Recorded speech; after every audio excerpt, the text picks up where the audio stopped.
కాకాని గోవర్ధన్ రెడ్డి వ్యవసాయ శాఖ మంత్రిగా ఉన్న సమయంలో శాఖలన్నీ మూసివేశాడని ఎమ్మెల్యే సోమిరెడ్డి చంద్రమోహన్ రెడ్డి విమర్శించారు. నెల్లూరు జిల్లా సర్వేపల్లిలోని కోదండ రామాపురంలో విఘ్నేశ్వర ఆలయంలో ప్రత్యేక పూజలు నిర్వహించారు. అనంతరం ఇంటింటికి వెళ్లి ఎన్టీఆర్ పెన్షన్లను పంపిణీ చేశారు.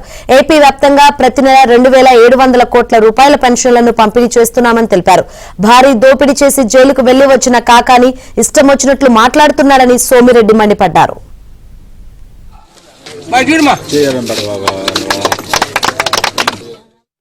నేను మంత్రిగా ఉన్నా, నువ్వు మంత్రిగా ఉండవు. ఎన్ని రైతు రథాలు ఇచ్చావో చెప్పు. కాకాని గోవర్ధన్ రెడ్డి నేను ఒక క్వశ్చన్ వేస్తున్నా, ఊరికే నోరు పారేసుకునేది కాదు. వ్యవసాయ శాఖ మంత్రిగా నేను ఉన్నా. 23,500 రైతు రథాలు ఇచ్చా.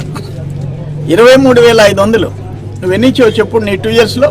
Micro irrigation, drip and sprinklers కంట్రీలో ఫస్ట్ వచ్చాం. కంట్రీలో ఫస్ట్ 150 కోట్లు ఖర్చు పెట్టాం, దాంట్లో ఫస్ట్ వచ్చాం. మైక్రో న్యూట్రియంట్స్ ఉచితంగా ఇచ్చాం నేను మంత్రిగా ఉన్నప్పుడు. నువ్వు ఎంత ఇచ్చావు చెప్పు.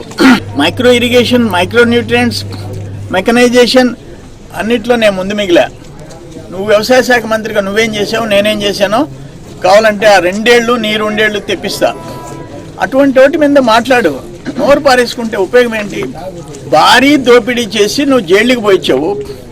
యాంటిసిపేటరీ బెయిల్తో బతుకునేది యాంటిసిపేటరీ బెయిల్తో నా మీద నువ్వు తప్పుడు కేసులు పెడితే వచ్చి నిలబడ్డా, పార్టీ ఆఫీస్లో నిలబడ్డా, ప్రెస్ కాన్ఫరెన్స్ పెట్టా, వచ్చి దమ్ముంటే వచ్చి అరెస్ట్ చేయమన్నా.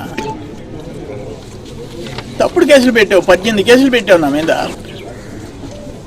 కానీ నోరు పారేసుకోవటం ఆపి, నీది నోరు ఉందని రోజు వాగబాకు.